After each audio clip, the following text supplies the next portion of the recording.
नमस्कार। आज का बहुत दिलचस्प एक सवाल पूछा है मिस्टर जितेंद्र पराशर ने। ये मेरठ से हैं और उन्होंने मुझसे प्रश्न पूछा कि मेरा क्या विचार है प्रधानमंत्री जी ने जो ये आर्थिक पैकेज की घोषणा की है इसके बारे में, क्योंकि वो सुन रहे हैं कुछ लोगों से कि कुछ लोग कहते हैं अच्छा है, कुछ लोग कहते हैं बुरा है।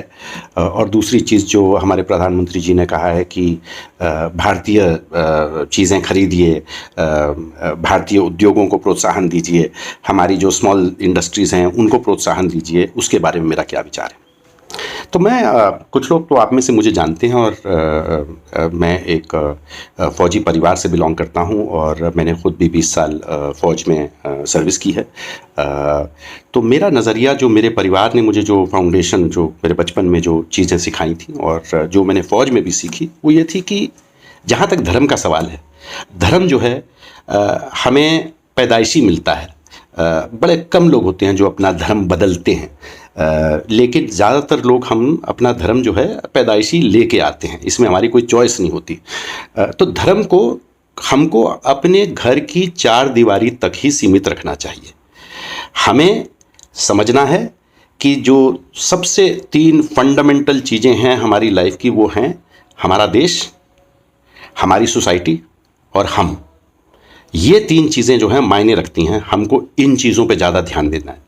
धर्म का जहाँ तक सवाल है, उसको अपनी चार दीवारी में आप किसी को पूजना चाहें, आप जीसस क्राइस्ट को पूजना चाहें, आप कुरान शरीफ और अल्लाह जी को पूजना चाहें, आप सत्यनारायण जी को पूजना चाहें, राम लक्ष्मण सीता भरत, जिसको पूजना, हनुमान जी को जिसको पूजना चाहें, वो आपकी पर्सनल चॉइस है और आपकी घर की चार दीवारी तक सीमित रहनी चाहिए। उसका जिक्र राष्ट्रीयता से कोई लेना देना नहीं, उसका समाज से कोई लेना देना नहीं, और उसका आपसे कोई लेना देना नहीं। तो ये चीज़ हम लोग को अपने दिमाग में जिस दिन हम क्लियर कर लेंगे, उस दिन हम लोग एक अच्छे देश के नागरिक बन जाएंगे और देश के हित में सोचेंगे। नंबर 2, जहाँ तक आर्थिक पैकेज का सवाल है, अब हम में से कुछ लोग जो हैं वो कंटिन्यूसली किसी भी पॉलिटिकल पार्टी या किसी लीडर के प्रति गलत बोलते हैं कि ये गलत है। लेकिन ऐसे लोग मैंने देखा है सोशल मीडिया पे कंटिन्यूसली, आज मोदी जी हैं, आज मोदी जी की बुराई, कल कोई और होगा उसकी बुराई, परसों कोई और नेता आ जाएगा उसकी बुराई। मेरा यह कहना है कि अगर आपको इतनी जानकारी है देश को चलाने के बारे में, तो कृपया करके अच्छे सजेशन दीजिए, बताइए कौन कब और कहां कर सकता है, और अपनी जिम्मेदारी अदा करिए जब इलेक्शन होता है। अगर आप लोकतंत्र में रहते हैं तो आपका फर्ज बनता है कि वोटिंग के टाइम पे हम सब जितना बुरा भला बोलना चाहे किसी पार्टी के बारे में बोलें, लेकिन एक बार जब हम लोकतंत्र में यकीन करते हैं और वोट करने जाते हैं, तो हमें इतनी अकल होनी चाहिए कि हम हार को भी बड़ी इज्जत से उसे माने कि भाई 5 साल के लिए ये आदमी जो है हमारे देश का कैप्टन है, और अब हमने कोशिश की अपनी पार्टी को जिताने की, लेकिन हमारी पार्टी नहीं जीती, अब ये पार्टी जीती है। अब हम एकजुट होकर राष्ट्रीयता के हित में इस लीडर का समर्थन करेंगे। हो सकता है ये लीडर कुछ गलतियां करे, ठीक है, हर एक लीडर की कुछ ना कुछ गलतियां होती हैं, उनके पास अपनी इंटेलिजेंस की टीम होती है, उनके पास अपनी ब्यूरोक्रेसी होती है, जुडिशरी होती है, आर्मी होती है, ये सारे एडवाइजर्स होते हैं, ये अपने अपने सब्जेक्ट के बारे में काफ़ी अच्छा जानते हैं, तो ये सब एडवाइस करते हैं। और जो आपकी टीम का कैप्टन होता है, जो प्राइम मिनिस्टर होता है, वो उन सब से एडवाइस लेके एक डिसीजन लेता है। अब उस डिसीजन को कॉन्स्टेंटली हर रोज उसको गाली देते रहना और उसको सपोर्ट ना करना भी तो राष्ट्रीयता के हित में नहीं है।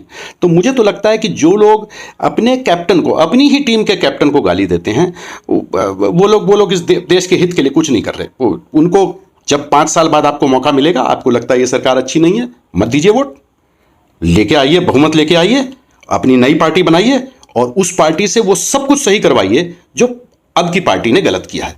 इतना होना चाहिए। हमें जो रूल हैं गेम के, जो रूल हैं राष्ट्रीयता के, और जो रूल है पॉलिटिकल सिस्टम के, डेमोक्रेसी के, उनमें यकीन करना है। अगर यकीन नहीं करना है तो हमारे पास चॉइस है।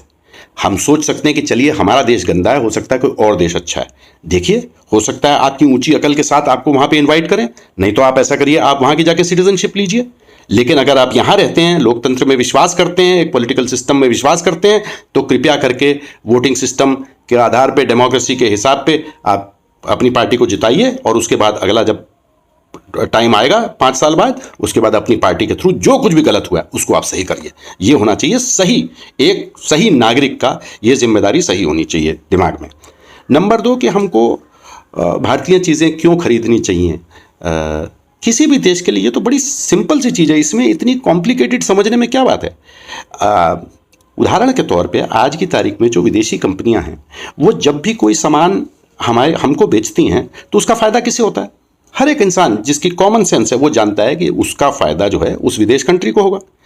अगर कोई विदेशी बैंक है और उस बैंक के थ्रू आपका अकाउंट है और आप ट्रांजैक्शन करते हैं, उसके ट्रांजैक्शन के चार्जेस किसके पास जाते हैं? वो जाते हैं किसी और के पास। तो यानी कि आपका पैसा, उसका एक थोड़ा सा हिस्सा जो प्रॉफिट जिसको बोलते हैं, वो जाता है किसके पास? विदेशी देश के पास जाता है।